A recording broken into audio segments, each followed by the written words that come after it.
안녕하세요. 오늘 이 시간에는 손양원 목사님을 좀 소개해 드리도록 하겠습니다. 손양원 목사님, 믿음을 따라 살았었던 용기 있는 사람이라는 제가 이름을 붙였는데, 손양원 목사님, 오늘날 우리가 살아가는 세상을 잘 살아나가기 위해서는 정말 용기 있는 행동들이 필요한데, 그 용기 있는 행동이라는 것은 결국에는 선택된, 내가 선택한 그 믿음에 대한 용기 아닌가 이렇게 생각이 됩니다. 그 믿음이라는 것은 바른 믿음이어야 할 것이고요. 그것에 대한 좋은 모델이 바로 손양원 목사님이라고 생각이 돼서 오늘 손양원 목사님을 좀 소개해 드리려고 합니다. 손양원 목사님은 먼저 생애와 성장에 대한 내용을 갖다가 살펴보면요. 1902년에 경남 함안군 칠읍면에서 손종일 장로와 김은수 집사의 장남으로 이렇게 출생했습니다. 1908년 온 가족이 함께 기독교에 입교했다 이렇게 되어 있는데요.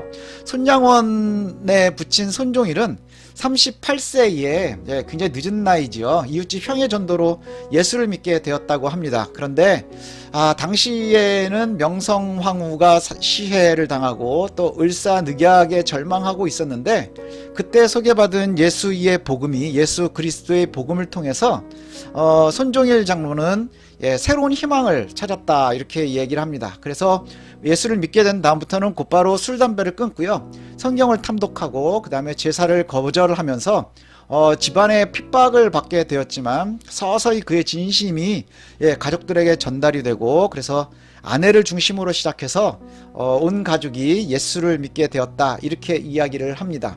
그때 재미있는 것은 그 당시에 제사를 드리지 않는다고 제일 박해가 심했었던 것이 바로 아내 김은수 집사였다고 합니다. 하지만 후에 예수를 믿은 이후에는 정말 믿음의 동료로 가장 제 옆에서 잘 도왔었다 뭐 이렇게 전해져 옵니다.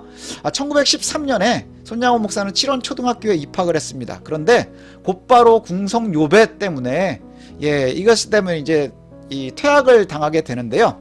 그 당시에 보면 손양원 목사는 그 궁성 요배가 있는 날마다 그냥 계속해서 그것을 하지 않기 위해서 결석을 했다고 합니다. 그 궁성 요배가 뭐냐 하면요, 일본 제국이 그의 식민지의 주민들을 일본 천황이 있는 방향으로 고개를 숙여서 절하게 하는 거예요. 그리고 나서 일본뿐 아니라 또 식민지와 자신들의 식민 지역의 괴뢰 국가들에서도 이것을 갖다가 다 행하도록 강요를 했거든요. 그래서 타이완에서는 황성요배, 또 조선에서는 황거요배, 만주국에서는 동방요배 이렇게 불렸는데 일반적으로는 궁성요배 이렇게 부릅니다. 그래서 현대 일본에서도 일부 우익들은 궁성요배를 지금도 행한다 이렇게 이야기를 하거든요. 근데 이렇게 궁성요배를 굉장히 반대했었던 이유가 뭐냐 하면, 예수를 믿으면서 또 이 손종일 장로가 사실은 자신의 전 재산을 털어서 고향에 출연교회를 설립을 했고요. 그리고 그것으로만 끝난 게 아니라 또 비밀리에는 독립자금들을 모아서 그것을 갖다 독립군에게 전달하는 독립운동에도 참여를 하고 있었다고 합니다. 그러니 독립운동에 참여하고 있는 손종일 장로가 그의 아들 손양원을 궁성요배 시키는 것이 아주 불편했겠죠. 그래서 그 궁성요배가 있는 날이면 학교를 보내지 않았다고 합니다. 이것 때문에 퇴학을 당했는데, 그때 이제 한국에 들어와 있었던 호주 선교사 프레드릭 존 맥클레이, 한국 이름으로는 맹호은 선교사의 도움으로 겨우겨우 이제 졸업은 겨우 하게 됩니다. 졸업을 하고는 그 동네에선 안 되겠다 싶어서 이제 다시 서울로 와서 서울에 있는 중동중학교에 입학을 하고 그 학교를 다니고 있었는데, 얼마 다니지 못해서 다시 퇴학을 당하게 됩니다. 그 퇴학당하게 된 이유는 뭐냐 하면, 그 당시에 다시 3.1운동이 일어나게 되는데요. 그 고향에서 아버지 손종일 장로가 3.1운동을 주도했다 하는 이유로 투옥되게 되고, 그의 아들은 서울에서 학교에서 퇴학을 당하게 됩니다. 이렇게 중학교를 퇴학을 당하고 나니까 이 조선 땅에서는 더 이상 기회가 없겠구나 생각했었던 손양원 목사는 새로운 기회를 찾아서 1921년에 19살의 나이, 굉장히 늦은 나이죠. 그 나이에 일본으로 넘어가서 일본 도쿄에 있는 스가모 중학교 야간학부에 입학을 해서 주경야독하게 됩니다. 그래서 낮에는 뭐 신문도 돌리고 여러 가지 일들을 하면서 야간에 중학교를 다니는데, 이 학교에 다니는 유학 시절에 손양원 목사에게 굉장히 큰 영향을 미친 인물이 있는데, 그게 바로 도쿄 중앙교회에 있는 나카타 주지 목사입니다. 이 나카타 주지 목사는 당시에 일본에서 한센병 환자, 즉 나병 환자들을 섬기는 그러한 목회를 하고 있었는데 그에게 굉장히 많은 영향을 받았습니다. 그래서 손양원 목사도 결국엔 내가 고향으로 돌아가면 고향 땅에서 우리 고국의 나병 환자들을 위해서 내가 헌신해야 되겠다라고 하는 그러한 다짐을 일본 유학 시절에 하게 되었다고 합니다. 그리고 나서는 그가 이제 섬기고 목회하는 길에 들어서게 되는데요. 한국으로 돌아온 손양원 목사는 1935년에 33살에 목회자가 되기 위해서 평양 장로회 신학교에 입학을 하게 됩니다. 이 평양 장로회 신학교는 지금 우리나라에 현재 있는 총신대학교, 고신대학교, 장신대학교, 한신대학교, 그러니까 장로교 소속에 있는 모든 신학교들이 그 뿌리를 두고 있는 학교가 바로 평양 장로회 신학교인데요. 이 평양 신학교에 입학을 해서 목회자가 되기로 하고요. 그리고 나서는 이제 후에 여수에 있는 나병원 애양교회에 부임을 하게 됩니다. 여수에 있는 애양교회로 부임을 하고요. 그곳에 있는 이제 한센병 환자, 나병 환자촌이 있었는데 그곳에서 나병 환자들을 위한 사역을 시작을 합니다. 그래서 이곳에서 전해지고 있는 이야기들에 의하면 이 밑에 있는 한센병 환자들 보이시죠? 살이 썩고 문드러지는 이러한 병인데 이 병을 가지고 있는 사람들을 섬기면서 이전에 있었던 선임들은 할 수 없었던 굉장히 절대적인 섬김이 있었다, 이렇게 이야기를 합니다. 그런데 여기서 나병 환자들을 이렇게 섬기고 있다가 애양교회를 부임을 해서 섬기다가 1940년에 일본에 체포가 되는데 체포된 이유가 신사참배 반대입니다. 신사참배라는 것은 일제강점기 시절에 일본의 천황 이데올로기를 주입하기 위해서 천황을 향해서 참배하도록 하는 거거든요. 근데 신사라고 하는 것이 일본 민간 종교의 신도의 사원입니다. 민간 종교인 신도의 사원이고요. 거기 신도를 중심으로 해서 천황을 신격화시키는 겁니다. 그래서 자국민뿐만이 아니라 식민지에 있는 모든 사람들에게 정신적 지배를 시키고 그 다음에 군국주의를 공고히 하고 또 식민 지배를 갖다가 확실하게 하기 위해서 사용하던 정신적 탄압이다, 이렇게 생각을 할 수 있습니다. 그런데 이때의 기독교계에서는요, 신앙을 이유로 이것은 우상숭배다 해서 처음에 거절을 하게 됩니다. 그런데 일본이 생각을 할 때에 이 신사참배를 기독교에 통과시키지 못하면 앞으로도 큰 문제가 될 수 있겠다 싶어서 기독교계를 갖다가 굉장히 교회들을 갖다가 강압하고, 그래서 결국에는 그 강압에 이기지 못해서 교단이 1938년에 교단 차원에서 신사참배를 결의를 하게 되거든요. 그런데 그 이후에도 교단은 그렇게 결정을 했음에도 불구하고 개별적으로 신사참배는 우상숭배다 해서 결국엔 거부하는 인물들이 생겨나게 됩니다. 그 대표적인 사람이 바로 손양원과 또 주기철인데, 주기철은 결국 이것 때문에 옥사하는 순교를 당하기도 합니다. 그래서 신사참배를 거부하는 것 때문에 처음에 반대하고 이것 때문에 체포되어서 첫 번째에는 여수경찰서에서 10개월을 구금하고 있다가 결국에는 광주 형무소에서 1년 6개월을 더 살고 형기를 다 마친 다음에 만기 출소를 하게 됩니다.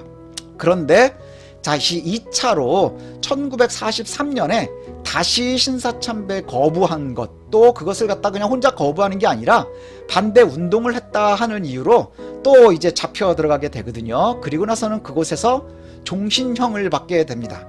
그리고 종신형 복역 중에 해방이 돼서 결국에는 석방이 됩니다.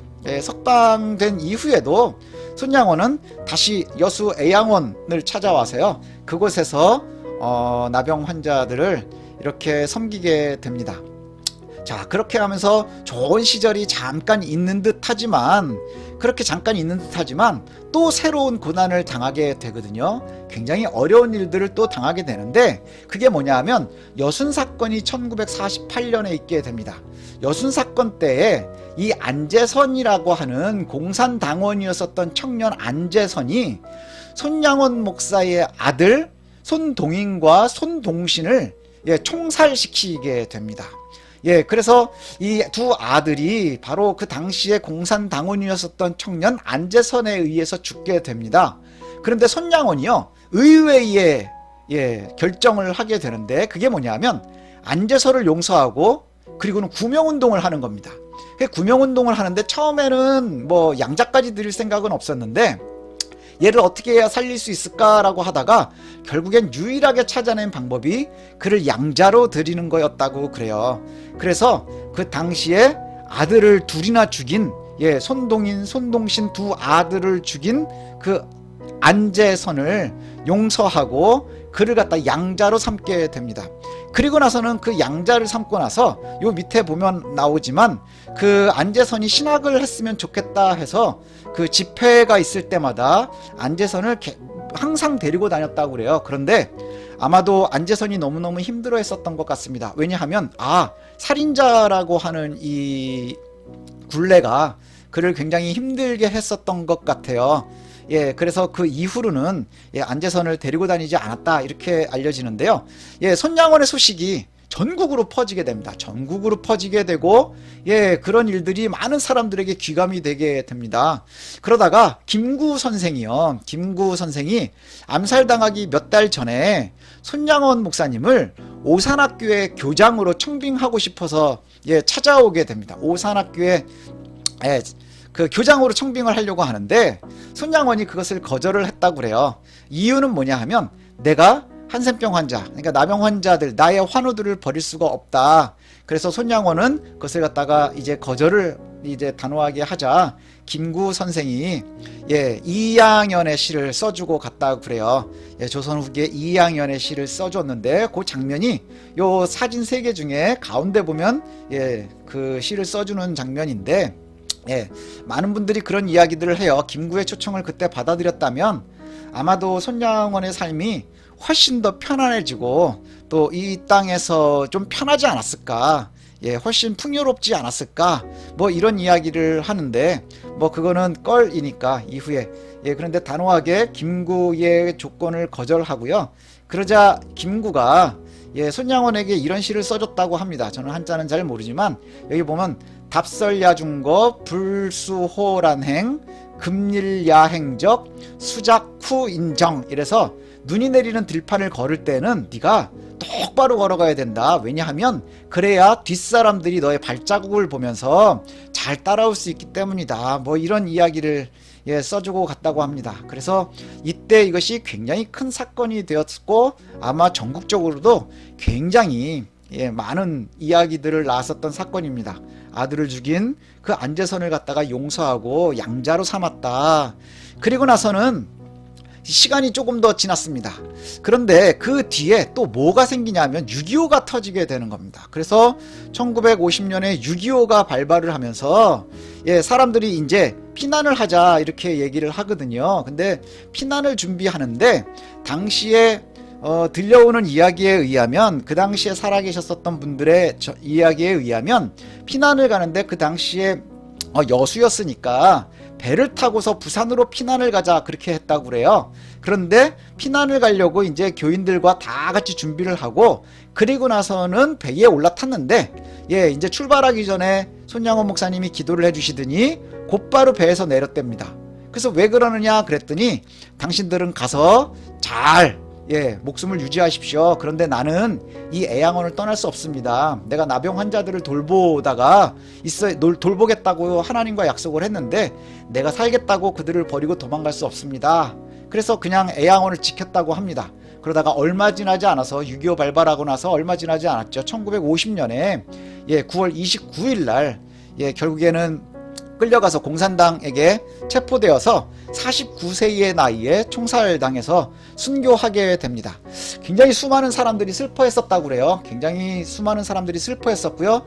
이때 뭐 거의 동네 모든 사람들이 나와서 그의 장례를 치렀었다고 하는데, 그때 가장 슬퍼했었던 사람이 누구냐 하면 바로 안재선이었다고 해요. 그가 상주 노릇을 했다고 하거든요. 요 밑에 있는 사진들을 보시면 제일 왼쪽에 보면 가운데 교복을 입고 있는 게 바로 안재선이고요. 또 가운데 있는 사진을 보면 상주 모자를 쓰고 있는 그게 바로 안재선입니다. 그리고 앞에 침대에 누워있는 시신이 보이시죠? 그게 이제 손양원 목사님이시고요. 그 다음에 그때 이 부인 정년순 여사께서 안고 있는 아기가 바로 유복자라고 그럽니다. 알려진 이야기로는 손양원 목사님이 돌아가실 때 태어났다, 이렇게 순교한 날 새벽에 태어난 유복자라고 그러는데요. 그분이 바로 손동길 목사님이십니다. 그리고 둘째 딸은 손동임, 막내 딸은 손동연, 그 다음에 셋째 아들 손동장, 그리고 큰 딸은 손동희, 이렇게 있는데요.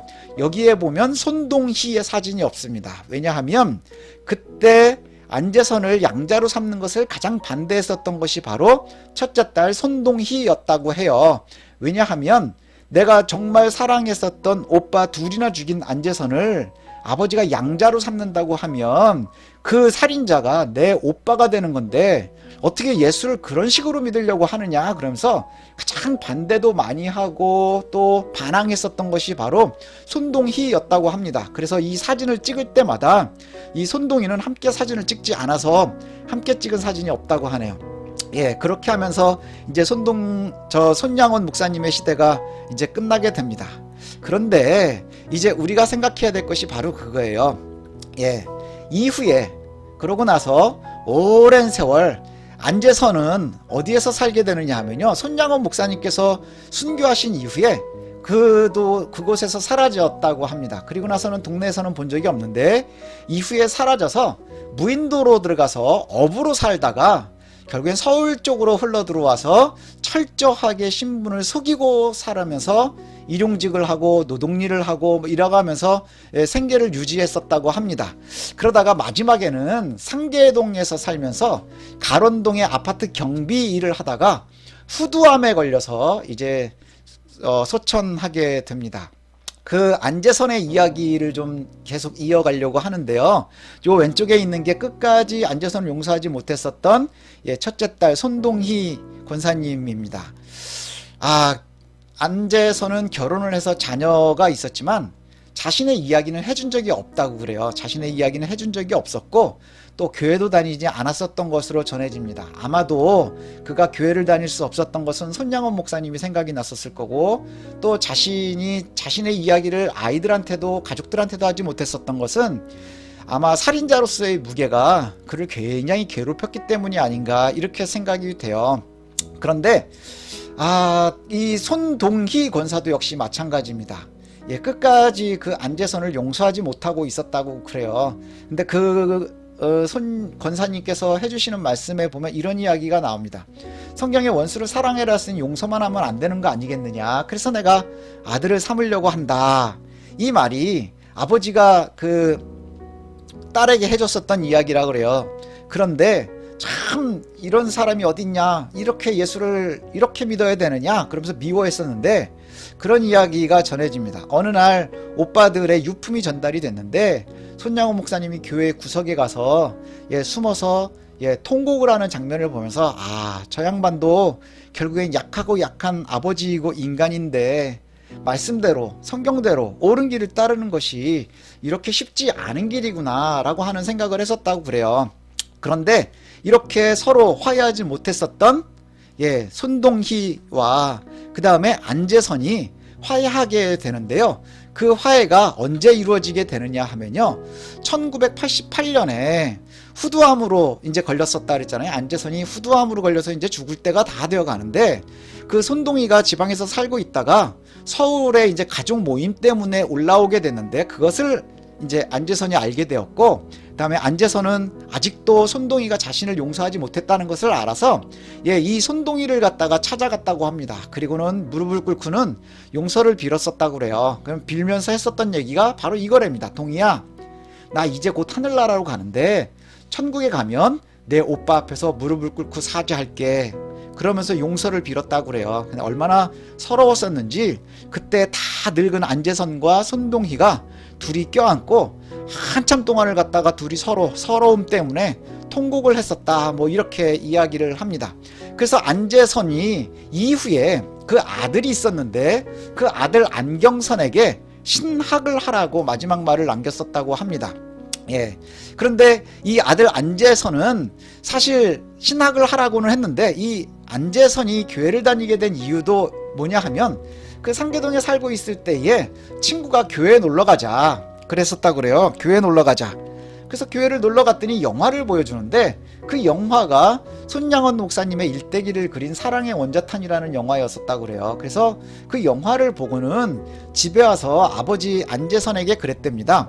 내가 너무너무 존경할 만한 목사님을 알게 돼서 그 목사님처럼 살고 싶습니다. 그게 누구냐? 그래서 손양원 목사님이라 그랬을 때 안재선이 굉장히 싫어했었다고 그래요. 그런데 그가 이제 손동희 권사와 이제 화해한 이후에 그의 마지막 유언이 뭐였느냐 하면 신학을 해라. 안경선에게 신학을 하라 이렇게 얘기를 했다고 합니다. 그럼에도 불구하고 그 안재선이 그 손양원 목사님의 아들들을 죽인 안재선인지는 잘 몰랐었다고 그럽니다. 그러다가 이제 어떤 일이 있게 되느냐 하면 장례를 치르고 있는데 그 안재선의 장례를 치르는데 그 유복자였었던 그 막내 아들 손동길 목사가 와서 그 모든 이야기를 알려줬다고 그래요. 내가 너의 삼촌이고 이런 일이 있었고 저런 일이 있었고. 그래서 이 이야기를 들은 이 안경선은 또 살인자의 아들이라는 이 무게 때문에 결국 신학을 제대로 공부하지 못하고 굉장히 오랜 세월 힘든 시절을 보냈었다고 그래요. 힘든 시절을 보내고 또 건강도 막혀지고 뭐 이래서 어려운 일을 당했었는데 나중에 겨우 이제 목사가 된 안경선은 2010년이 되어서야 처음으로 손양원 목사님의 그 애양교회 애양원 여기를 처음으로 방문을 하게 됩니다. 2010년도에 손양원 목사님의 순교 60주년 이것을 기념을 하면서 그 교회가 먼저 알아서 이 안경선 목사를 초청을 했다고 해요. 그래서 설교자로 초청을 하고 그리고 나서 초청을 한 후에 그곳에 처음으로 이제 방문을 하게 되는데 그 애양원을 방문한 그곳에 손양원 목사님 그 다음에 동신 동인 이 3부자의 묘가 있는데요. 거기에서 이 안경선 목사가 서약을 했다고 합니다. 뭐라고 서약을 하냐면 나도 손양원 목사님처럼 이 한센병 환자들을 위해서 나의 인생을 내 인생을 투자하겠습니다. 맡기겠습니다. 하나님을 위해서 쓰겠습니다. 그리고 나서는 이후에 얼마 되지 않았습니다. 코로나 시기인데 2020년 10월 25일 날 여수 애양교회가 이 목사님을 안경선 목사님을 아프리카 부룬디 한센인 선교사로 이렇게 파송을 하게 됩니다. 이 이야기 참 대단한 이야기인 것 같습니다. 성경이 말하는 사랑과 용서와 화해의 길은 사실은 굉장히 어렵고 고통스러운 길입니다. 그런데 결국 바른 믿음은 바로 생명을 살리는 결과를 맺는다 하는 것이지요. 그래서 우리가 정말 중요하게 여겨야 될 것이 뭐냐 하면 바로 성경은 올바른 신앙의 믿음과 생활의 믿음을 우리에게 제시해 줍니다. 주변에서 우리가 만날 상황에서 바른 선택의 기준이 되고요. 또 용기를 낼 수 있는 원동력이 될 수 있는 것이 바로 성경이고 말씀입니다. 그래서 저와 여러분들이 우리가 성경 말씀을 잘 기억하고 그대로 살아갈 수 있었으면 참 좋겠습니다. 감사합니다.